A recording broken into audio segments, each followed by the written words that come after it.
Good morning students. आज हम पढ़ेंगे अशोका द ग्रेट एम्परर। सबसे पहले हम पढ़ेंगे कीवर्ड्स। किंगडम होती है राजधानी। Territory ruled by a king और क्वीन, जिसपे राजा या किसी रानी का अधिकार होता है। एम्पायर है group of countries ruled by single monarch. Empire होता है राज्य जिसपे एक राजा रूल करता है। Dynasty line of heredity rulers in the country, जो पैतृ दर पितृ राज करते हैं वो डायनास्टी कहलाती है। Now who is Ashoka? Ashoka कौन था? Ashoka was an Indian emperor of the Mauryan dynasty. Ashoka शासक था मौर्यन डायनास्टी का। He ruled in the Indian subcontinent from 268 to 223 BC. इतने साल उसने रूल किया भारतीय महाद्वीप पर। One of the India greatest emperors, महान राजाओं में से एक था, महान शासकों में से। चंद्रगुप्त द्वारा उसको मिला था ये राज्य, उसने स्थापित किया था। उसके दादाजी थे Chandragupta. Here are the major cities that we found in Ashoka's time. Yama छितिम cities यम अशोका के टाइम पर बहुत ही प्रसिद्ध थी और उनका मॉडर्न नेम भी दिया है कुछ का। तक्षशिला कैपिटल सिटी आजकल पाकिस्तान में आती है। अशोका के जो एम्पायर की राजधानी तक्षशिला थी। उज्जैन भी कैपिटल सिटी थी। पाटलिपुत्र पटना के नाम से जाना जाता है। Sarnath Varanasi. Magadh Bihar. Here are some important dates about Ashoka's life.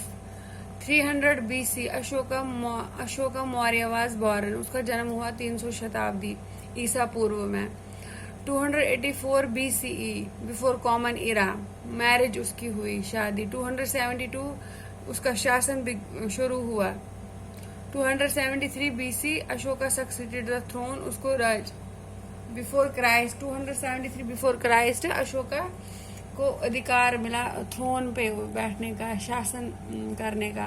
269 BC he was crowned as the king, उसका राज्य अभिषेक किया गया, उसका तख्तपोशी।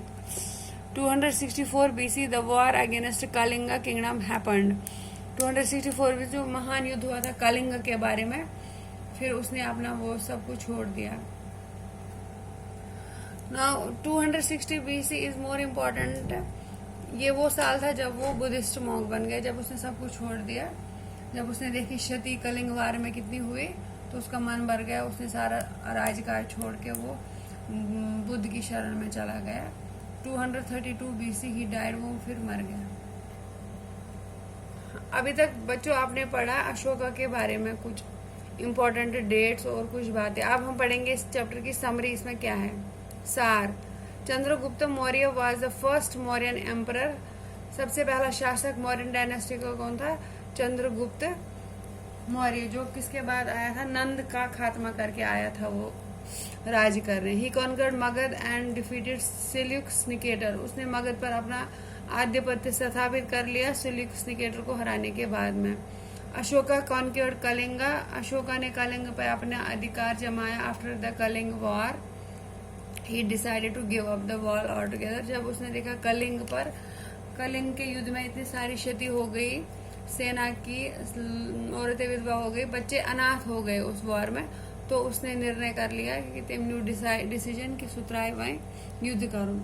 अशोका's policy of Dhamma was based on the principles of peace, tolerance, non-violence, coexistence, truth, charity and respect for all. Ashoka के सिद्धांत किस पर निर्भर करते थे? शांति पर। टॉलरेंस होता है पेशेंस पर। सहन शक्ति। नॉन वायलेंस हो गई अहिंसा। को एग्जिस्टेंस होता है मिलजुल कर रहना। ट्रुथ। चैरिटी होता है दान दक्षिणा। And respect for all. Overall ये सारे बुद्ध के विचार थे जिसकी शरण में वो चला गया। He became Buddhist monk. He issued edicts and appointed officers to spread Dhamma.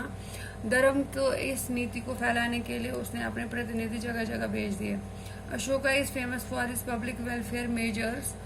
Ashoka बहुत ही प्रसिद्ध है अपने लोगों के प्रति इस न्याय के लिए। He built roads, rest houses, hospitals and dug wells. उसने लोगों के लिए बहुत काम किया, इसलिए वो जाना जाता है। सड़कों का निर्माण किया, रेस्ट हाउस बनाए, अस्पताल। The Maurya had a large administrative setup. Mauryas जो थे बहुत ही महान शासक आए हमारे भारत में, उनका एडमिनिस्ट्रेटिव शासन पद्धति भी निराली थी, वो भिन्न थी बाकियों से। The empire was divided into provinces, districts and villages. तब से ही हमारे जो इनकी एम्पायर थी, जो इनका राज्य था, वो बटा हुआ था प्रोविंसेस में, डिस्ट्रिक्ट्स और विलेजेस में। तब से ये नीति चली आ रही है विलेजेस की, डिस्ट्रिक्ट से। ये सबसे पहले मौर्याज ने स्थापित किया है। A committee of 30 members looked after the administrative of Pataliputra. 30 सदस्यों का दल पाटलिपुत्र का, जो उनकी राजधानी थी, उसके एडमिनिस्ट्रेटिव, उसकी शासन पद्धति को नियंत्रित करता था, चेक करता था। The Mauryas had a large army and an efficient spy system। Spy जासूस को कहते हैं। तिमन उस अखबार असल पॉइंट आर्मी सेना असल एफिशिएंट गो काबिल जासूस सिस्टम तिमन काबिल।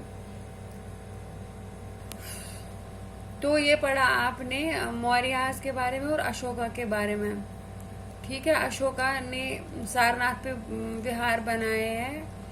सारनाथ लॉइन कैपिटल के रूप में ली गई है। This was about Ashoka and the Mauryan dynasty. Thank you, have a nice day.